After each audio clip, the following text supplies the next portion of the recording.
All right, now we are live. Good evening, everybody. Welcome to another installment of Tech Tuesday with Karabo Makhakhane. Tonight, we have a very dynamic guest and a woman who has made strides and broken a lot of ceilings in the industry that is really well known for being a male-dominated industry. And tonight we have the beautiful Tebogo Mosito, who is also who's done a lot of work, and she is from Ditsogo Mining Engineering. So, Tebogo, I would like to welcome you for our chat tonight, and thank you for making time for us tonight. Um, you are muted on the other side. Tebogo, you're still muted. Oh, yes, there you are. Sorry, yeah. All right. So, Tebogo, you are not a newcomer into the space, and there is anybody who follows the mining space. At one point or another, they would have come across your name, and there are all these things that you are doing in that space. There's a lot that you've been doing I think about for the past 10 years consistently. So for us to start the conversation, can you just tell us who's Tebogo Mosito? Beyond the articles, beyond the extraordinary work that you do. Okay, I don't know. Where can I start? Tebogo is just an ordinary rural girl from Mayile village in Rustenburg. Yeah, I'm an entrepreneur, I'm a mother, and yeah, Okay. I think I'm a gender activist because I am so passionate about empowering women. Absolutely. I think that's when anybody can go through anything, their first focal point is women in mining, especially. What attracted you to this male dominated industry?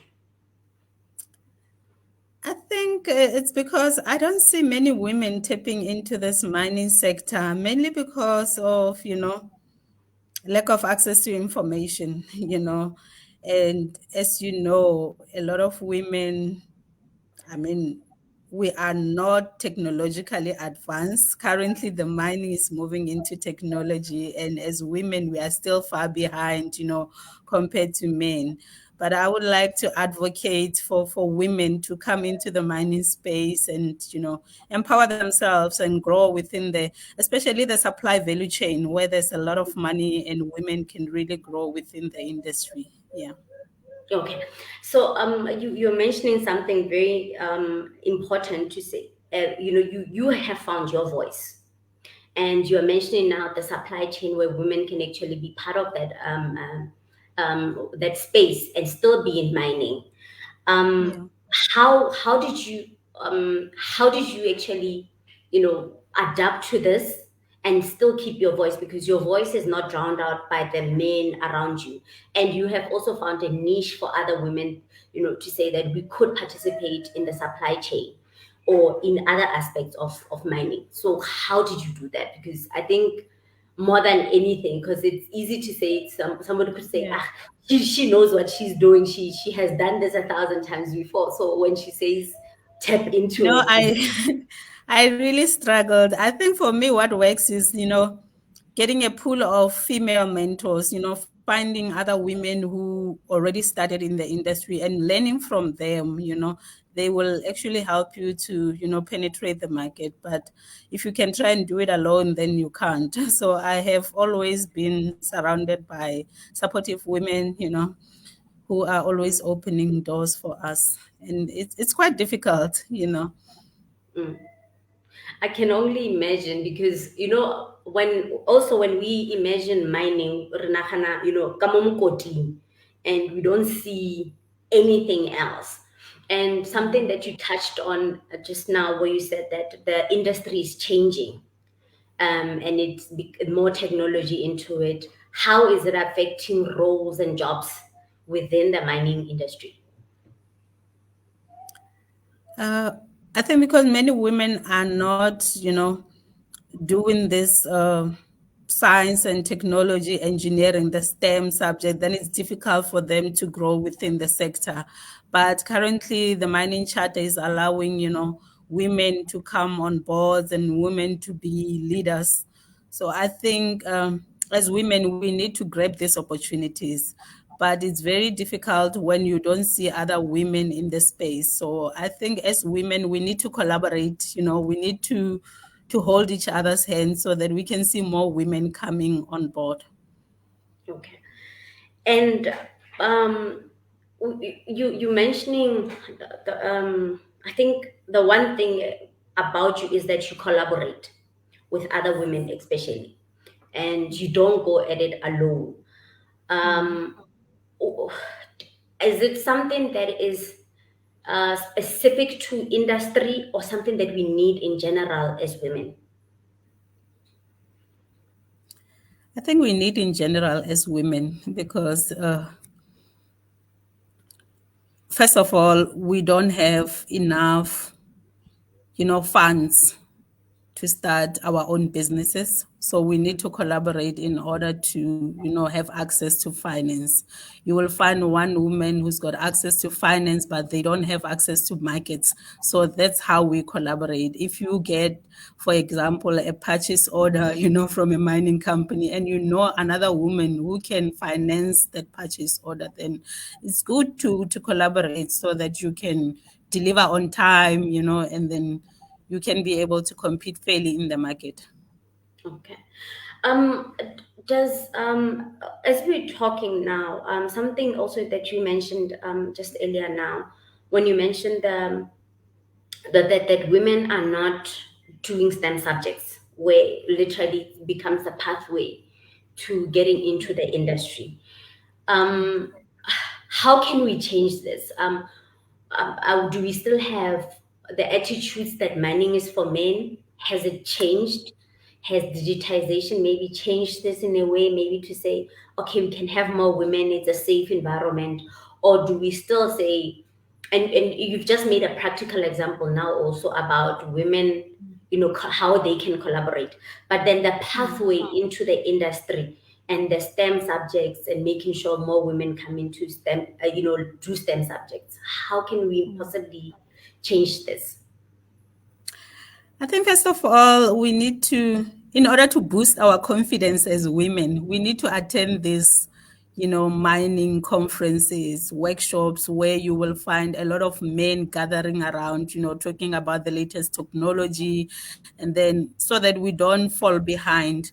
And another thing, as women, if you know someone who is maybe more experienced than you Mm-hmm. should not be afraid to approach that person to help you. I mean, since COVID, most of the companies now are doing procurement via e-commerce. And I see a Mm-hmm. lot of women from our rural villages are struggling, especially in terms of doing business through e-commerce. Like if you approach, like the Mineral Council, or you approach the DMR as a group of women, because if you go alone, then you will not reach the goal that you want to achieve. So I always encourage women to form, an organized structure so that when you go to these big mining companies, they can really take you seriously and invest in women, in training and development, so that we can also participate in this technology and supply value chain. I mean, I can give you an example. Currently, most of the mining companies are going into mechanized mining, and we don't see a lot of women who are able to operate those machines. So as long as women are still fearing, to venture into this, high lucrative positions, then we will always be behind.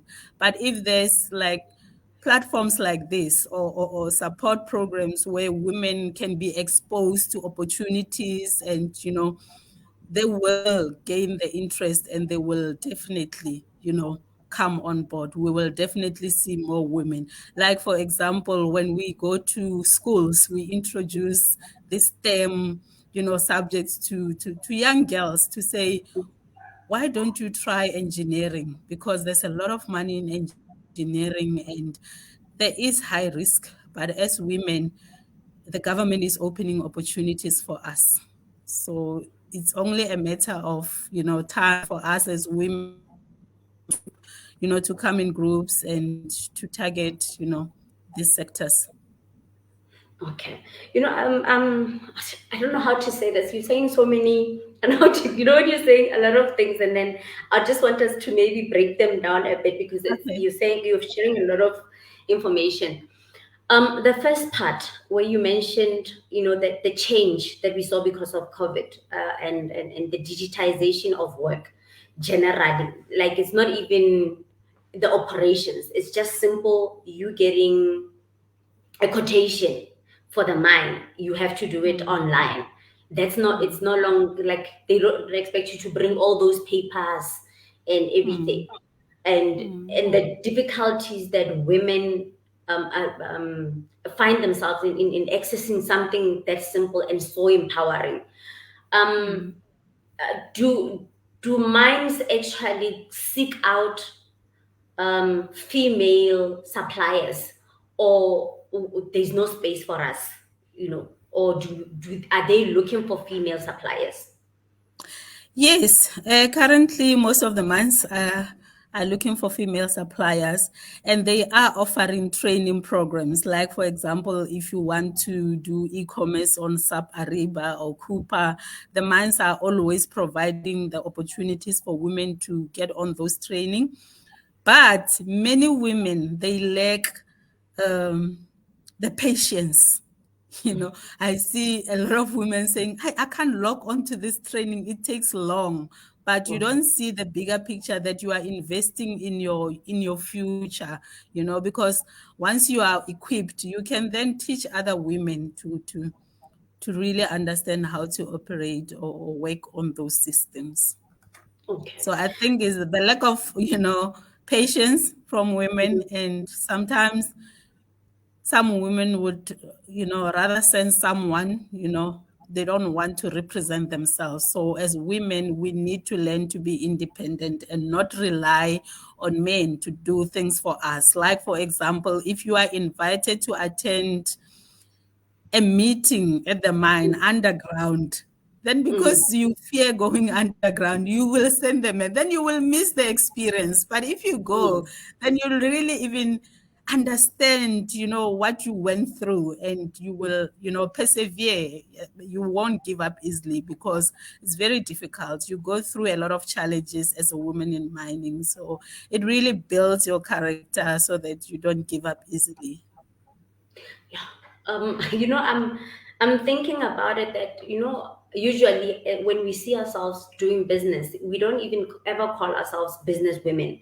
Like if I'm selling fed cooks outside the mine, I don't call that a business. It's just something I'm doing, but I never call myself a businesswoman, even if I'm doing catering at the mine. There's that dissociation with us as women. Yeah. But then when Yeah. you're saying that all these things build who we become later on, it builds our character.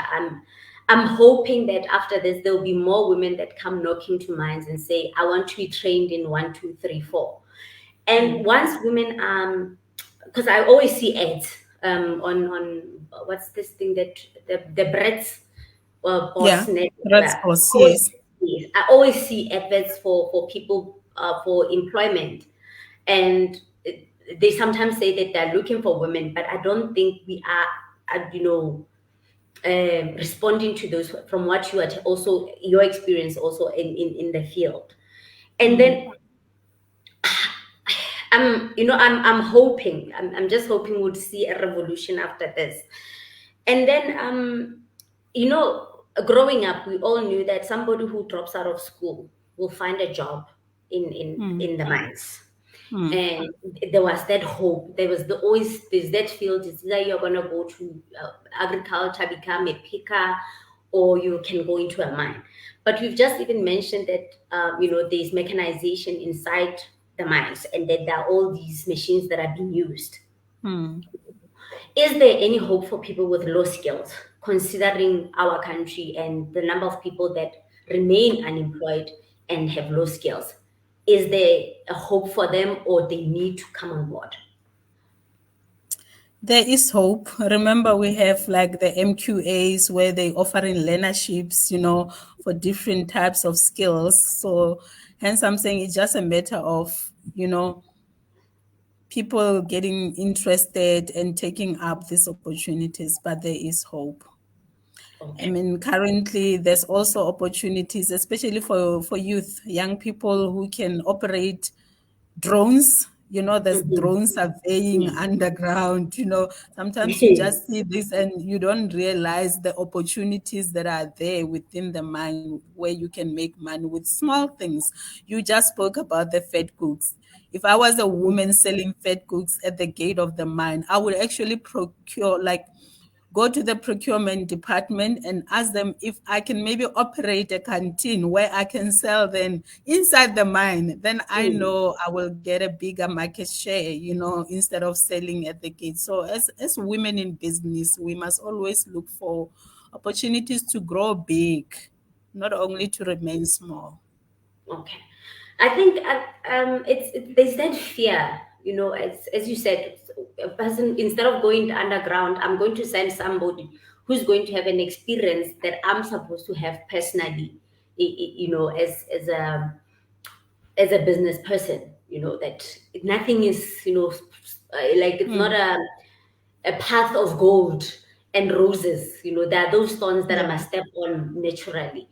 And you've just made an example of the drones and the simple skills that we might have that we don't understand as a skill.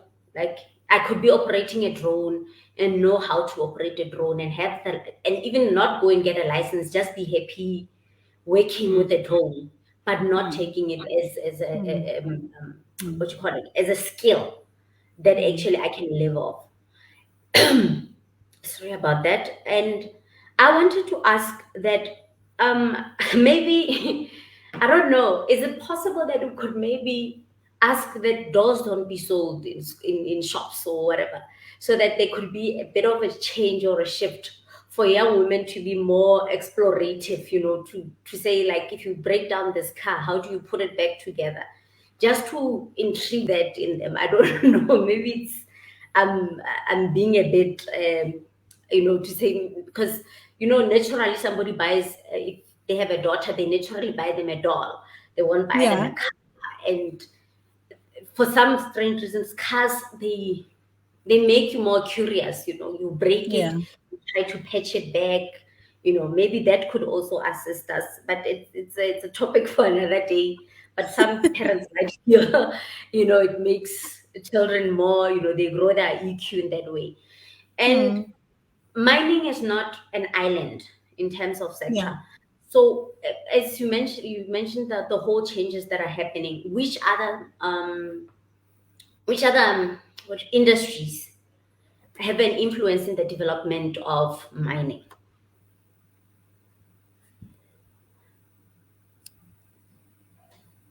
Uh, at the moment, I can only think about ESG, environmental, social, and governance. The mining is happening in our communities. A lot of women are staying in the communities. So the other opportunities that are available is going to the mines and assisting them with compliance, in terms of environmental assessments, and assisting the mines to comply and make sure that we live in a healthy and clean environment. So as women, we just need to continue researching, and learning about different, opportunities within the mining sector. Just during COVID, a lot of people were concentrating on supplying PPE, like the Mm, masks, the gloves, and so forth. But there's other things within the pharmaceutical industry in the mines where a lot of women could have participated, like maybe supplying uh, sample kits where, the mine are using them every day, for, mm, testing of, chronic illnesses and so forth. But because we don't know, we don't go, we don't visit the mines, we don't read, then mm. we end up losing the opportunities. Yeah. And I won't lie. honestly, I haven't even thought about, the pharmaceutical aspect of mining or even the EAE, because I literally know one environmental specialist who can actually go into that space and can conduct an EAE to check even those things that you just mentioned. And for her to check those things, there are instruments that must be created for her to do that, but we're still not part of that supply chain, and what those things that check what are those things that they use to check the air quality? Somebody Yes. produces that, and I don't think we are even making or producing them in South Africa. They're probably Yeah. all being imported most of the time, and something that we could create, and it's being used in mines every single day, Yeah. you know yeah. And as we are talking about this, what are the lessons that we should be learning? What should we do to create a way forward in terms of mining and women? How can we create? I don't know how. Like, I want us to create a new A space. culture of learning, a culture of learning, a culture of, attending a lot of training, reading as women, if we can create that culture, then we can really grow, within the sector. And a culture of supporting each other. You'll find one woman, being exposed to an opportunity that they know they will not be able to do, but yet they will not share with the other women.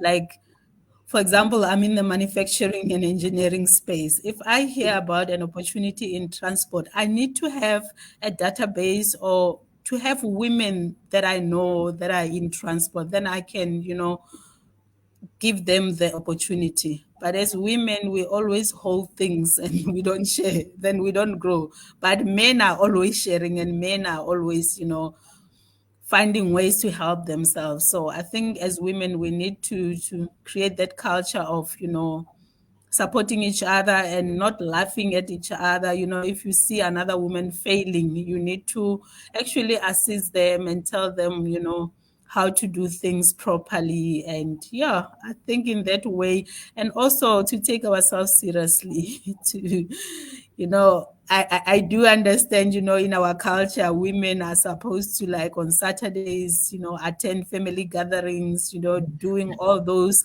household chores and everything. But if you are in this industry, if you need to go and network, go to a golf day or what, you need to then go there, and then don't be afraid,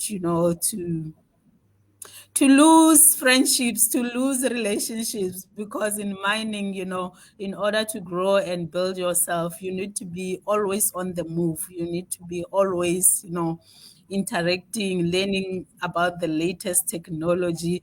So as women, we are even afraid of using technology to empower ourselves, So I think, yeah, we need to Um, start there. okay, I think, I don't know if you've noticed that more than anything, you mentioned the amount of technology there is for empowerment. You mentioned Yeah. the training that people will log on, and if it takes long, or the bandwidth is slow or too small, Yeah. then they give up immediately. And right now, you've just mentioned on the empowerment, also on the other side, beyond just getting the training and moving on, you mentioned the technology. Mm. So Mm. if um, without putting words in your mouth, basically, women cannot develop without actually embracing technology and embracing the industry as is.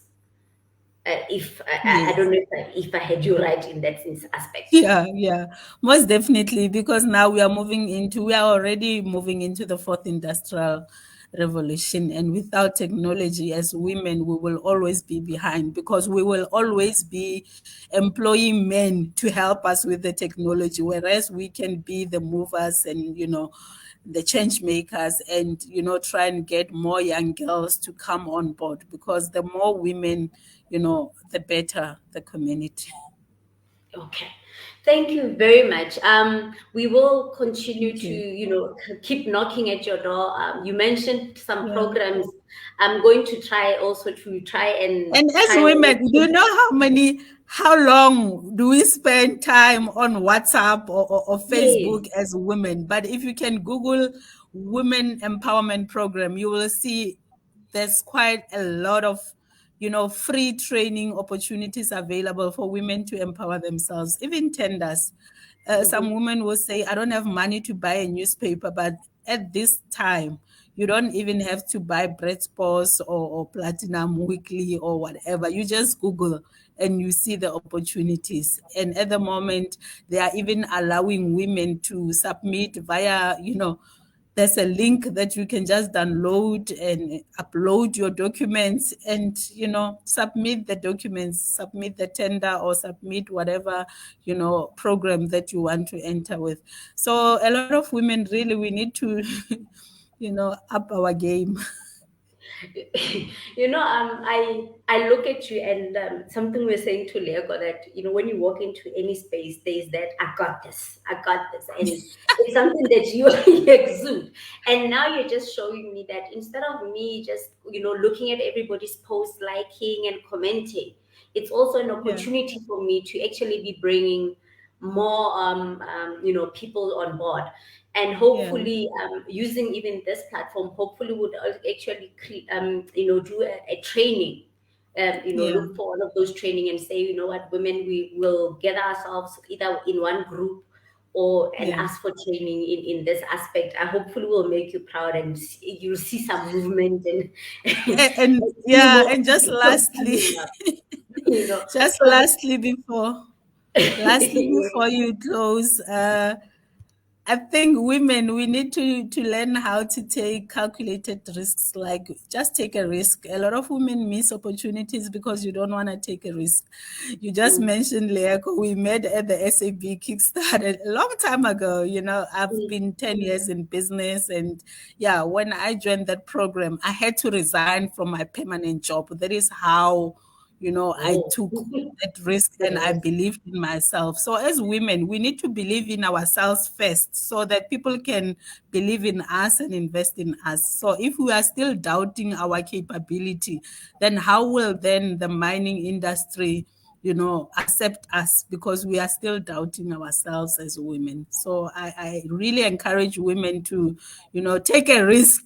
I took a lot of risks. I jumped out of marriage, out of so many things, just so that I could be myself and find myself. So a lot of women, we spend a lot of time living someone's dream instead of living our own dreams, and we are capable as women. So in closing, women, we are capable. Thank you. You just you say a lot of things, and then you're like, we're done. And what you just said right now, we don't hear it often enough, where somebody says, I took this risk. I'm not going to live somebody's dream. I'm not going to stay in a job 9 to 5 so that I actually support somebody else's dream. I went out and I took a risk, a big risk. I don't know how many people could say, I left my job to follow my dream, and and here you are 10 years later, you still pushing and breaking ceilings and breaking boundaries. And 10 years later, I still hear a lot of women saying, I couldn't attend this event because it was at night, because I have 2 kids and I don't have somebody to look after my kids. Girl, I've got 4 kids, and you need to find ways to, manage your challenges in order to be there so that you cannot miss opportunities. Another thing that you have in common with Lego, you're not even saying I have got 1 kid or 2 kids. It's it's 4 kids, and I can't imagine. I'm just thinking of the past 2 weeks of your life, of how busy you've been, and even right now you are at another conference, another speaking opportunity, and you there's no, I'm going to stay at home, basically. In the same way as men prioritize their careers, prioritize their passions, we can also do that. And I would like to say thank you very much for the work that you're doing for women in mining, and also creating a new path. I don't know if you are comfortable with speaking about your company as we close off, what it does, but if you're not, it's also fine, because even in that space, you recreated what is possible. No, it's fine. My company currently, I'm actually running 3, 4 companies, but yeah, my core business is structural, mechanical, plating, and pipe work. So it's more mechanical and engineering and steel fabrication. And yeah, I developed the passion many years ago, and I'm very consistent. There's so many challenges, but I believe, there is hope. Like you said, there is hope, and one day I'm going to tell a bigger story, because I am building a brand, I'm building myself, and I'm creating opportunities for other people. And so far we are creating jobs, and we would like to see other people starting their own businesses, having learned from my business. So it's not about me, it's about empowering other people as well. Thank you so much. Thank you very much, and thank you for making this time. And like I'm sorry to repeat this because your schedule is very, very hectic. Somebody might think that I'm exaggerating, and thank you very much No for making problem. this. Yeah. Yeah, thank you very much, and I hope that people will learn more, especially with the part where you're mentioning the manufacturing. That it can be done, and it can be done by a Black young woman. A lot of people, maybe because you've been doing this for long, they think that well, see, also motona can't hair, man. Yeah, and a lot of women, they don't start because they're waiting for funding. You need to start. The funding will come. If you have the passion and the drive, just start something, carry on. Then one day the funding will knock on your door, because your work will speak for you. So then you will start getting people, being interested in your business. But unless you start something, then there's no way that people can fund a business that is not starting, on its own. Thank you. Okay, thank you very much. And to our viewers, you heard Tebogo what she had to say. Literally, nobody is going to believe in your dream unless you believe in your own dream. And being a woman is not a limitation. Being a mother is not a limitation. Not having funding is not a limitation. You have to have the guts to actually follow your own dreams and not living other people's dreams. With that, we will see you next week, Tuesday, same time, and we will have Jacob, Dr. Jacob Midubi. I must be very correct with saying this, where he will be talking about onboarding rural communities in technology. Something that also Tebogo touched on, because clearly we can't build anything without touching on technology and bringing it closer to us. Good night. Thank you. Keep well.